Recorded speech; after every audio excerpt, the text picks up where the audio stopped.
Baahubali set అదిరిపోయింది కదా. నిజానికి భీమిలి ఎగువపేటలో గ్రామాభివృద్ధి సేవా సంఘం ఆధ్వర్యంలో జరుగుతున్న వినాయక చవితి ఉత్సవాలు వాళ్ళ ఊరికే ఇంకాస్త పేరు తీసుకురావాలి, ఒక బ్రాండ్గా మారిపోవాలనే ఉద్దేశంతో ఈ కమిటీ వాళ్ళు ఏర్పాటు చేసినటువంటి బాహుబలి సెట్ ఇది.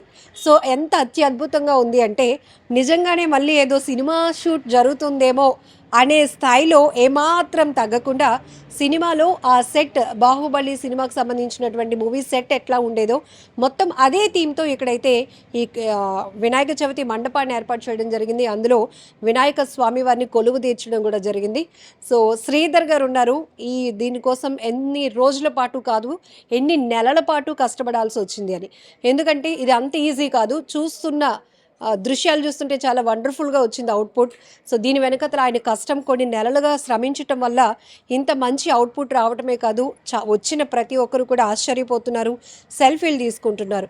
సో ఒక రకంగా చెప్పాలంటే ఇది కొంతమంది చేయాల్సినటువంటి టీం వర్క్. బట్ ఆయన మాత్రం మా ఊరికి ఏదైనా మంచి పేరు ఇంకా రావాలి, ఈ అందరూ చెప్పుకోవాలి, ఇలా గ్రాండ్గా మేము సెలబ్రేట్ చేస్తున్నామని ఒక థీమ్తో అందరినీ అట్రాక్ట్ చేయాలనే ఉద్దేశంతో ఈ సెట్ అయితే ఆయన చాలా వరకు హార్డ్ వర్క్ చేశారు.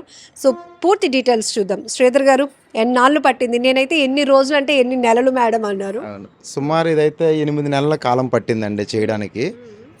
చివరిగా దీన్ని కంప్లీట్ చేయడానికి, పెయింటింగ్ చేయడానికి, ఇక్కడ ఏదైతే మీరు చూస్తున్నారు ఈ స్టెప్స్ అవి చేయడానికి సుమారు కమిటీ వాళ్ళందరూ కలిసి 20 రోజులు కృషి చేసి ఈ ఫినిషింగ్లు కానీ ఇవన్నీ చేయడంలో సహకరించారండి. అంటే ఒక సంవత్సరానికి భక్తుల్లో కూడా ఎక్స్పెక్టేషన్స్ పెరుగుతున్నాయి. సో మన ఊర్లో ఈసారి ఏ బొమ్మ పెడతారో, ఎలాంటి సెటప్ వేస్తారో, ఎలాంటి సెట్ వేస్తారో, ఎన్ని రోజులు ఉంచుతారో, ఇవన్నీ కూడా ఎక్స్పెక్టేషన్స్. సో ఎవ్రీ ఇయర్ మీరు ఒక థీమ్తో వెళ్తూ ఉంటారు. లాస్ట్ ఇయర్ ఏంటి? లాస్ట్ ఇయర్ అయితే మేము వేసింది మైసూర్ ప్యాలెస్ అనే సెట్ వేయడం జరిగింది. ఇదే ప్లేస్లో 5 years బిఫోర్ వేసాం అనమాట. కొన్ని కారణాల వల్ల అయితే చేయడం జరగలేదు. మళ్ళీ ఈ సంవత్సరం మా గ్రామాభివృద్ధి సేవా సంఘం మా పెద్దలు మమ్మల్ని ప్రోత్సహించి మాకు సపోర్ట్ చేసి ఇక్కడ ఈ ప్లేస్లు వేయడానికి అయితే మాకు సహకరించారనమాట. ప్రతి సంవత్సరం ఏంటంటే వినాయకుడు అనేది చిన్న విగ్రహం పెట్టినా పెద్ద విగ్రహం పెట్టినా ఆయనకి ఇవ్వాల్సిన పూజ అదే చేస్తాం. కానీ చూపర్లని ఆకర్షించే విధంగా చెయ్యాలి. మా కమ్యూనిటీలోనైతే చాలామంది టాలెంట్ ఉండే పర్సన్లు ఉన్నారనమాట. మాకు ఫస్ట్ టైం పొక్కళ్ళ అప్పారావు గారు ఈ ప్లేస్లోనే ఆయన మండపాలు కట్టేవారు మేము చిన్నప్పుడు. తర్వాత మేము చూస్తూ పెరిగింది అలిపిల్లి చంటి గారు అయితే ఇలాంటి ఆకర్షణీయమైన పందిర్లు అనేవి చేసేవారు అనమాట. వాళ్ళు చూస్తూ మేము పెరిగాం. అంటే ఇలా మేము కూడా చేసి మా గ్రామానికి మంచి పేరు తేవాలనే ఉద్దేశంతోనే ఈ సంవత్సరం అయితే ఇక్కడ ఇది చేయడం జరిగిందనమాట. ఇంత డీటెయిలింగ్గా ఉంది. ఇప్పుడు ఇక్కడికి వచ్చి సెట్ చూస్తే మళ్ళీ అందరికీ రివీల్ అవుతుంది బాహుబలి సినిమా. సో మీరు ఇదంతా సెట్ చేయడానికి, ఎవ్రీథింగ్ ప్రతిదీ డీటెయిలింగ్ చేయడానికి ఎన్నిసార్లు చూసారు? ఏం రెఫరెన్స్ తీసుకున్నారు? సినిమానే చూసామండి. ఎందుకంటే మేము గూగుల్లో సెర్చ్ చేసిన సర్టెన్ ఇమేజెస్ లేవు, బ్లర్ అయిపోతున్నాయి. సినిమాని చూసి స్క్రీన్ షాట్స్ తీసుకొని మేము మా ఇమాజినేషన్ ప్రకారం మేమైతే చేయడం జరిగింది అనమాట. అది ఓకే. సో ఒక్కసారి మనం థీమ్ ని డీటెయిల్ చేద్దాము. ఫస్ట్ ఎంట్రన్స్ అండి. ఇది మనకి ఇక్కడ ఉంటుంది కదా సినిమాలో ఏదైతే మనకి గేట్ అది ఉంటుందో ఇది ఎంట్రన్స్ అనమాట. లోనికి వెళ్ళిన తర్వాత ఆ ప్లేస్లో యాక్చువల్లీ రానా గారిది ఉంటుంది. మరి రానా గారి విగ్రహం ప్లేస్ మేము ప్రభాస్ గారిని పెట్టాం అనమాట. మిగతాదంతా సేమ్ సినిమాలో ఏ రకంగా ఉంటుందో అదే రకంగా ప్రతిదీ ఏ చిన్న పార్ట్ కూడా వదలకుండా ప్రతిదీ డీటెయిల్గా చేసాం. ఈ గుడి అయితే మీరు చూసుకోవచ్చు, చిన్నదాన్ని కూడా ప్రతి స్టెప్ కూడా అది ఫినిషింగ్గా చేసాం అనమాట. ఇందులో కూడా ఏ మిషనరీ కూడా వాడలేదండి. ప్రతి మెటీరియల్ కార్డ్బోర్డ్ షీట్ అండి, జస్ట్ ఒక పలచని షీట్ ఇది. ఓన్లీ బేసిక్ మాత్రమే ప్లైవుడ్ వాడడం జరిగింది అనమాట. ప్రతి పార్ట్ కూడా హ్యాండ్తో కట్ చేసింది, ఏది కూడా మిషన్ వాడడం అనేది జరగలేదన్నమాట. చాలా మంచి గ్రేట్ స్కిల్ ఉంది మీకు. సో ఒక్కరు నేను చేయగలను ఇన్ని రోజుల అంటే సంవత్సరానికి వచ్చి ఒక పండుగలో మనం ఒక 10 రోజులు చేసే ఉత్సవాల్లో 9 నెలలు, దాదాపు మీరు 8 నెలలు కష్టపడ్డారు. ఒక 20 days అవుట్పుట్ వర్క్కి మొత్తం 8 నెలల 20 రోజులు పట్టింది. అంత టైం ఎలా స్పెండ్ చేయగలిగారు? చేసామండి. ఎందుకంటే ఇప్పుడు మా ఫిషర్మ్యాన్ కమ్యూనిటీలో చాలామంది కళాకారులు ఉన్నామండి. అదేంటంటే పై స్థాయికి వెళ్ళాలంటే ఏదో గట్టిగా చేస్తే తప్ప అది పై స్థాయి దాకా వెళ్ళదు. సో అందువల్ల అంటే ఇది గ్రామానికే పరిమితం అవ్వకూడదు, మా గ్రామం పేరు నలుమూలలా విస్తరించాలనే మెయిన్ ఆ సంకల్పంతో ఇది చేసాం. మిగతా కమిటీ కుర్రోళ్ళు అందరూ కూడా మాకు సపోర్ట్ చేసి దీన్ని ఈ రోజు ఈ స్థాయిలో నిలబెట్టారనమాట అండి. అంటే ఎందుకు మరి బాహుబలి సెట్ ఎందుకు చూస్ చేసుకున్నారు? గ్రాండ్నెస్ కోసమా? అవునండి. ఇప్పుడు ఎందుకంటే బాహుబలి హైప్ ఆల్రెడీ ఉంది. ఇప్పుడు రిలీజ్ కూడా చేస్తున్నారు. ఇది 10వ సంవత్సరం సందర్భంగా అది ఇప్పుడు చేస్తే బాగుంటుంది అనే ఉద్దేశం అనమాట. మాకు కూడా ఏంటంటే మా కళాకారులకి ఏంటంటే మాకు సినిమా ఇండస్ట్రీలోకి వెళ్ళాలని అయితే కోరిక ఉంది. ఈ సెట్ చేస్తే ఆయన వరకు వెళ్ళి ఏదైనా మాకు అవకాశం కల్పిస్తే మాకు కొన్ని కుటుంబాలు ఆ డిపార్ట్మెంట్కి వెళ్ళాలని మా కోరుకుంటున్నాం అనమాట. అది సో ఏంటి మీ ఎక్స్పీరియన్స్ అసలు ఇంత చాలా వండర్ఫుల్గా వచ్చింది అవుట్పుట్. నాదైతే బిఏ చేశానండి. నేను మల్టీమీడియా చేసి యానిమేషన్ కోర్స్ అది నేర్చుకున్నాను, 3D అంతా నేర్చుకున్నాను. చిన్నప్పటి నుంచి ఆర్ట్ వర్క్ అనేది ప్యాషన్ అనమాట, చెయ్యాలని. అది నాకు ఎంత హైట్ వరకు వచ్చింది ఇది? సుమారు 10 అడుగుల హైట్ అండి. మీరు చూసుకోవచ్చు, స్లాబ్ అనేది 12 అడుగులు, సుమారు 10 అడుగుల వరకు మేము దీన్ని చేసాం అనమాట. విత్ ఎంత? విత్ 14 అడుగులు అండి, ఇదేమో లోతు 13 అడుగులు, హైట్ ఏమో 10 అడుగులు. ఓకే.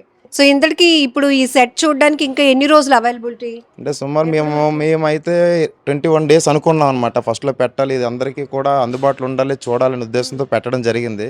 కానీ కొన్ని కారణాల వల్ల ఏంటంటే గ్రహణం అనేది ఉంది, ఉంచకూడదని మాకు ఎవరైతే కొంతమంది చెప్పారు పంతుల్లో. సో మనం శాస్త్రానికి విరుద్ధంగా వెళ్ళి మంచి కార్యక్రమం చేస్తూ ఊరికి ఏది ఇంకా జరగకూడదు ఇలా ఏవి కూడా అని దీన్ని మరి ఇంకా 9 రోజులు అంటే శనివారం దీన్ని నిమజ్జన కార్యక్రమం అనుకుంటున్నామండి. ఇప్పటికే వస్తున్నటువంటి వారి నుంచి రెస్పాన్స్ ఎలా ఉంది? చాలా రెస్పాన్స్ ఉంది. ఏంటంటే ఒక ట్రెండ్ మారింది, వినాయక చవితి అనేటప్పటికి ఇంట్లో పూజలు త్వరగా చేసేసుకొని మన ఊర్లో ఏమైనా డిఫరెంట్ వెరైటీ వినాయకుళ్ళు ఉంటే అక్కడికి వెళ్ళి చూడాలి అని. సో ఇప్పుడు ఏంటంటే ఊర్లు కాస్త వేరే ప్రాంతాలకు కూడా చాలా ఇంట్రెస్ట్గా వెళ్ళి మరి అక్కడ ఏమైనా కొత్త థీమ్ ఉంటే ఎంకరేజ్ చేస్తున్నారు. ప్రతి సంవత్సరం కూడా ఈ ఎగువపేట గ్రామంలో మేము చేసే వినాయక పందిని చూడడానికి రాత్రి 12 గంటల నుంచి జనం రావడం మొదలెడతారండి. ఎందుకంటే ఇక్కడ ఒక ఎక్స్పెక్టేషన్ ఉంది. ఇప్పుడు మేము చేసే ప్రతి పండుగ కూడా ప్రతిసారి కూడా వీళ్ళు ఏదో కొత్తదనాన్ని ముందుకు తీసుకొస్తారు, ఏదో పరిచయం చేస్తారు, కొంచెం డిఫరెంట్గా చేస్తారండి. అదైతే మాకు ఆనవాయితీగా వస్తుంది. ఇంకా మేము దీన్ని కంటిన్యూ చేసుకొని వస్తున్నాం. నాకు ముందు ఈయన అల్లిపిల్లి చంటి గారండి, ఈయన ఇన్స్పిరేషన్గా అనమాట. అంటే ఈయన పందిర్లు చేసేవారు, మేము కూడా ఇలా చేసి గ్రామానికి పేరు తేవాలి అని తర్వాత నుంచి మేము మొదలు పెట్టాం అనమాట. కంటిన్యూ అవుతుంది అనమాట.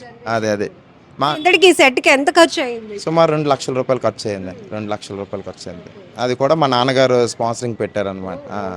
ఓన్గా కొంత పెట్టారు, మిగతాది కమిటీ వాళ్ళు సహాయం అందించారనమాట. సో ఓకే, మీ కష్టం దీని ద్వారా కూడా మీ టాలెంట్ అందరికీ తెలియాలి. సో మూవీ ఇండస్ట్రీలో కూడా, సినీ ఇండస్ట్రీలో కూడా ఒక అవకాశం వస్తే వీ కెన్ ప్రూవ్. మేము కూడా మా కమ్యూనిటీ నుంచి ప్రూవ్ చేసుకోవడానికి మత్స్యకారుల కమ్యూనిటీ నుంచి రెడీగా ఉన్నాం. అవునండి, మేము మత్స్యకారుల్లో కూడా అంటే మత్స్యకారులు అనేసరికి చాలా మందికి చిన్నచూపుగా ఉంటుంది, వీళ్ళు ఇంకే ఇదే వాళ్ళు అదే అనుకుంటారు. మాలో కూడా గవర్నమెంట్ ఎంప్లాయీస్ అయిన వాళ్ళు ఉన్నారు, టీచర్లు అయిన వాళ్ళు ఉన్నారు, లాయర్లు అయిన వాళ్ళు ఉన్నారు, పోలీసులు అయిన ఉన్నారు. అలాగా ఆర్ట్ పరంగా కూడా మేము రాణించాలని అయితే అనుకుంటున్నాం. దానికి మీలాంటి వాళ్ళు సపోర్ట్ చేసి ఈ వీడియోని పై స్థాయికి తీసుకెళ్ళి మాకు ఏదైనా అవకాశాలు కల్పిస్తారని కోరుకుంటున్నాం. 100% ఆ వినాయకుడి బ్లెస్సింగ్స్ కూడా మీకు ఉంటాయి. ఎందుకంటే వచ్చే ప్రతి ఒక్కరు చాలా ఆశ్చర్యంగా చాలా బాగా చేశారంటున్నారు. మీ కష్టం ఇందులో కనపడుతోంది. ఎందుకంటే 8 నెలల పాటు శ్రమించి ఒక థీమ్తో వినాయక ఉత్సవాలు చేయాలి, మన ఊరికి కూడా ఒక మంచి పేరు తీసుకురావాలనే కాన్సెప్ట్తో వీళ్ళు చేసినటువంటి ఈ ప్రయత్నం రియల్లీ హ్యాట్స్ ఆఫ్, చాలా గ్రేట్గా అనిపిస్తోంది. సో మీరు దూర ప్రాంతాల్లో ఉండి భీమిలో వచ్చి చూడలేని వాళ్ళు ఖచ్చితంగా వాళ్ళు హ్యాపీ అవ్వాలంటే కామెంట్ బాక్స్లో వీళ్ళు చూపించిన ఈ టాలెంట్ గురించి మీ అభిప్రాయాన్ని కూడా కామెంట్ బాక్స్లో మెన్షన్ చేసి వాళ్ళని ఊరికి కూడా ఒక పేరు వస్తుంది అంటే ఇక్కడ కమిటీ మెంబర్స్ చేస్తున్నటువంటి హార్డ్ వర్క్ అంతా బాగా కనబడుతోంది. మీరు ఎలా ఎంకరేజ్ చేస్తున్నారు? అంటే ఇక్కడ రుద్ర బాయ్స్ అనే టీం ద్వారా ఇక్కడ ఇదంతా అవుతుందండి. దీంట్లో ఏంటంటే కారి శ్రీధర్, అలా మల్లెపిల్లి చంటి ఇలాంటి కళాకారులు ఏంటంటే ఎప్పుడూ కూడా బయటపడుతుంటారు అనమాట. ఎప్పుడైతే వినాయక చవితులు కానీ దసరా మహోత్సవాలు కానీ చేసేటప్పుడు వాళ్ళు ఉన్నట్టు టాలెంట్ని బయట తీయాలనే ఆలోచనతో ఏంటంటే వాళ్ళు ఉన్న నైపుణ్యాన్ని వారికి ఏదైతే ప్రదర్శించాలనుకుంటున్నారో ముందుగానే ప్రిపేర్ అయ్యి తర్వాత ఇక్కడ ఏంటంటే ఈ స్టేజ్ మీద పెట్టే ప్రతిదీ కూడా హైలైట్ అవుతుంది. ఎందుకంటే మాలో ఉన్న కళాకారుల్ని అందరం కూడా బయటికి తీసుకొచ్చి ఆ కళలు అందరికీ చూపించాలనే ఒక ఆలోచన ఒకటి, తర్వాత సినీ ఇండస్ట్రీస్ కూడా మా వాళ్ళు కూడా ఉపయోగపడతారనే ఆలోచనతో ఒకటి ఉంది. దానివల్ల మత్స్యకారుల్లో చులకన భావన వినేటప్పుడు కూడా మాలో కూడా అనేకమైన కాంపిటీషన్ ఎగ్జామ్స్లు కానీ చాలా దాంట్లో ప్రిపేర్ అయ్యి ఉన్నారు. మా వాళ్ళు కూడా చాలామంది మత్స్యకారులు కూడా అనేక రంగాల్లో రాణిస్తున్నారు. దీంట్లో కూడా ఆర్ట్ రంగంలో కూడా రాణించాలి, సినీ రంగంలో కూడా రాణించాలనే అభిప్రాయంతో ఒక మంచి సెట్ వేయాలని సంకల్పించారు.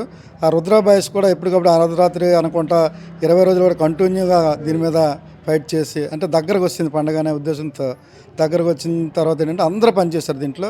కళాకారులు అయితే మరి చెప్పక్కర్లేదు, వాళ్ళిద్దరు కూడా చంటి కానీ మరి శ్రీధర్ కానీ చాలా ఎక్కువ కష్టపడ్డారు.